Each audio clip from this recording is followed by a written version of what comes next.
नमस्कार दोस्तों, मैं अमन स्वागत करता हूं आपके अपने YouTube चैनल एजुकेशन हब पे। आज है 23 फरवरी और चले जानते हैं 23 फरवरी से संबंधित कुछ इंपॉर्टेंट अपडेट्स।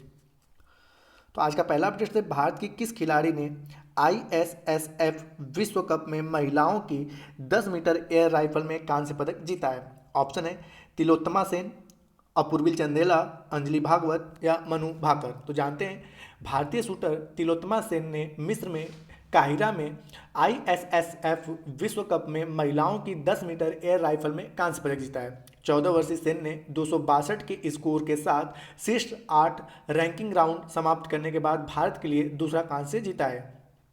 इवेंट के तीसरे दिन भारत के लिए रुद्राज पाटिल ने पुरुषों की एयर राइफल में स्वर्ण पदक जीता था।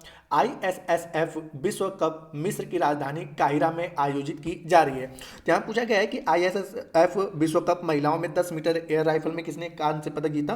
तो आपका सही ऑप्शन होता है ए, तिलोत्तमा सेन। और इस साल का जो ISSF विश्व कप है कहाँ पर आयोजित किया जा रहा है, तो काहिरा में आयोजित किया जा रहा है। अगला प्रश्न है आपका कि गुलाब चंद कटारिया ने किस राज्य के 31वें राज्यपाल के रूप में शपथ ली है। आपके ऑप्शंस हैं असम, मेघालय, गुजरात या बिहार। तो जानते हैं यहाँ पर कि गुलाब चंद कटारिया ने असम के 31वें राज्यपाल के रूप में शपथ ली है। उन्होंने प्रोफेसर जगदीश मुखी के स्थान पर राज्यपाल का पदभार संभाला है। राज्यपाल गुलाब चंद कटारिया राजस्थान के उदयपुर के रहने वाले हैं। राज्यपाल के रूप में नियुक्त होने से पहले वह राजस्थान के पूर्व गृह मंत्री और राजस्थान विधानसभा में विपक्ष के नेता थे। उन्होंने 9वीं लोकसभा में उदयपुर निर्वाचन क्षेत्र का भी प्रतिनिधित्व किया था। तो पूछा गया है कि गुलाब चंद कटारिया जो हैं वह किस राज्य के 31वें राज्यपाल बने। तो आपका सही ऑप्शन होता है ए, असम।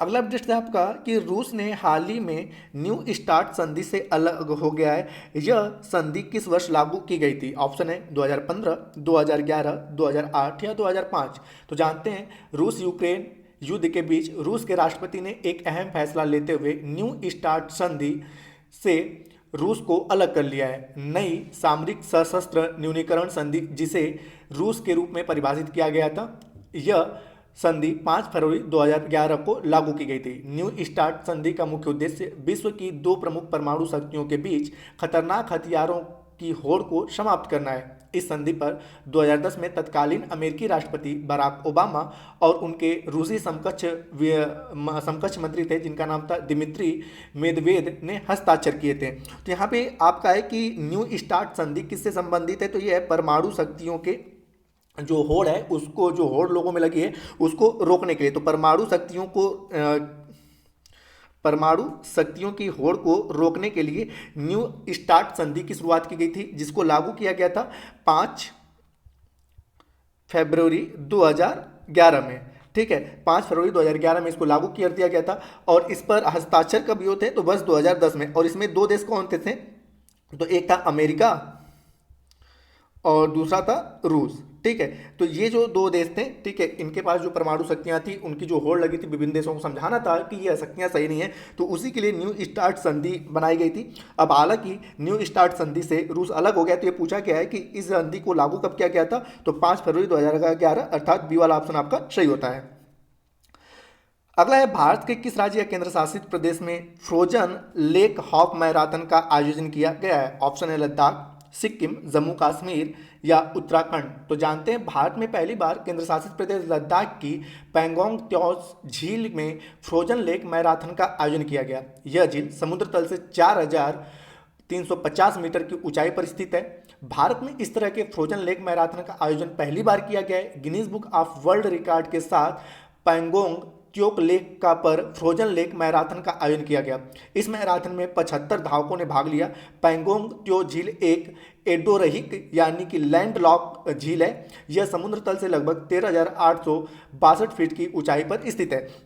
तो यहाँ पे 2 चीजें पूछा जा सकता है कि फ्रोजन लेक कहाँ पर स्थित है, तो यह स्थित है लद्दाख में।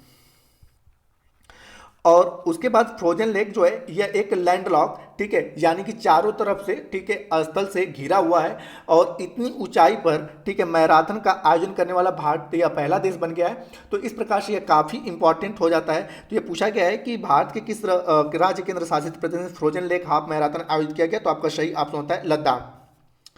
अगला बिट से BCCI ने महिला प्रीमियम लीग यानी कि WPL के टाइटल स्पॉन्सरशिप के रूप में किसे चुना है? तो आपने पता है कि WPL होने वाला है, तो उसके टाइटल स्पॉन्सरशिप के रूप में किसे चुना गया है? तो ऑप्शंस हैं आपके टाटा ग्रुप, जियो, मास्टर कार्ड या ड्रीम 11। तो जानते हैं कि अगले महीने शुरू होने वाले विमेंस प्रीमियम लीग के टाइटल स्पॉन्सर्स की घोषणा कर दी गई है। WPL की टाइटल स्पॉन्सरशिप टाटा ग्रुप को मिली है। टाटा ग्रुप पहले ही भारत के प्रतिष्ठित इंडियन प्रीमियम लीग यानी कि IPL का टाइटल स्पॉन्सर्स है। BCCI ने WPL के पहले सीजन का शेड्यूल पहले से ही जारी कर दिया है। पहले सीजन में कुल 5 टीमें भाग ले रही हैं। WPL के पहले संस्करण का आगाज 4 मार्च से हो रहा है, जिसके पहले मैच में गुजरात जायंट्स और मुंबई इंडियन की टीम आमने सामने होंगी। तो यहाँ पर WPL जो है वह 4 मार्च से शुरू होने वाला है, ठीक है। और अगर इस साल की कुल टीमों की बात करें तो WPL में कुल टीमों की संख्या है 5। और इसका जो पहला मैच होगा जो 4 मार्च को होगा, वह पहला मैच जो होगा वह गुजरात जायंट्स और मुंबई इंडियंस के बीच होगा। मुंबई इंडियंस के बीच होगा। तो यहां पूछा गया है कि जो WPL होने वाला उसका टाइटल स्पॉन्सर्स किसे चुना गया है? तो आपका सही ऑप्शन होता है टाटा ग्रुप।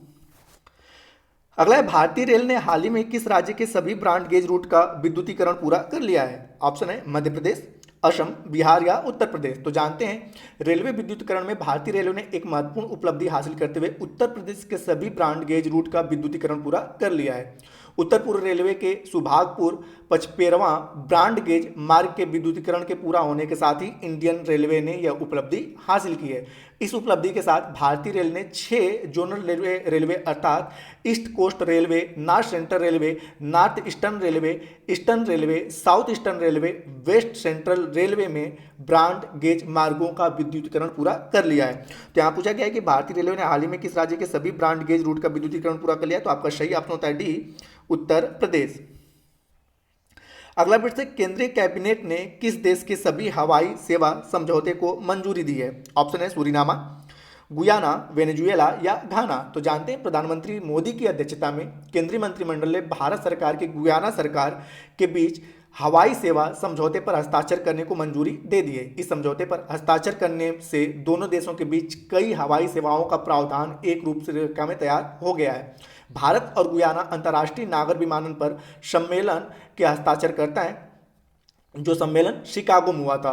तो यहाँ पर गुयाना एक साउथ दक्षिण अमेरिकी देश है और इसकी राजधानी जो है वह जॉर्ज टाउन है। तो यहाँ पूछा गया है कि केंद्रीय कैबिनेट ने किस देश के साथ हवाई सेवाओं पर समझौता किया है? तो यह सही ऑप्शन होता है आपका गुयाना। और यह समझौता कहाँ पे हुआ था? तो शिकागो में हुआ था। शिकागो में जो सम्मेलन हुआ था उसमें। और गुयाना की जो राजधानी है वह है जॉर्ज टाउन। और गुयाना किस महाद्वीप का देश है? तो महाद्वीप का नाम है आपका दक्षिण अमेरिका। दक्षिण अमेरिका महाद्वीप का यह देश है। तो दोस्तों आज के लिए इतना ही। अब समय पिछले सेशन में पूछे गए क्वेश्चन का आंसर देने का। तो पिछले सेशन में आपसे पूछा गया था कि हाल ही में दादा साहब फाल्के इंटरनेशनल अवार्ड को दिया गया है। तो इसमें पूछा गया था कि दादा साहब फाल्के में बेस्ट एक्टर का अवार्ड किसे दिया गया था? तो जिसका सही उत्तर था आपका रणबीर कपूर। रणबीर कपूर। तो जिन्होंने भी सही उत्तर दिया उनके लिए बधाई। यह इनको पुरस्कार दिया गया था ब्रह्मास्त्र के लिए। तो मूवी को भी याद रखिए किस मूवी के लिए? तो ब्रह्मास्त्र के लिए इन्हें यह पुरस्कार दिया गया था, ठीक है। तो अब समय है आज के क्वेश्चन का। तो आज का क्वेश्चन है कि पैंगोंग त्सो झील, पैंगोंग त्सो झील किस राज्य में स्थित है?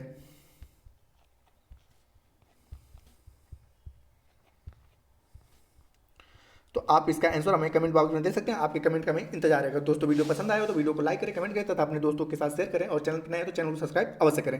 इस PDF को प्राप्त करने के लिए आप हमारे टेलीग्राम से जुड़ सकते हैं, जिसका लिंक वीडियो के डिस्क्रिप्शन में दिया हुआ है। तो वीडियो के अंत तक बने रहने के लिए धन्यवाद। मिलते हैं जल्दी नेक्स्ट वीडियो में।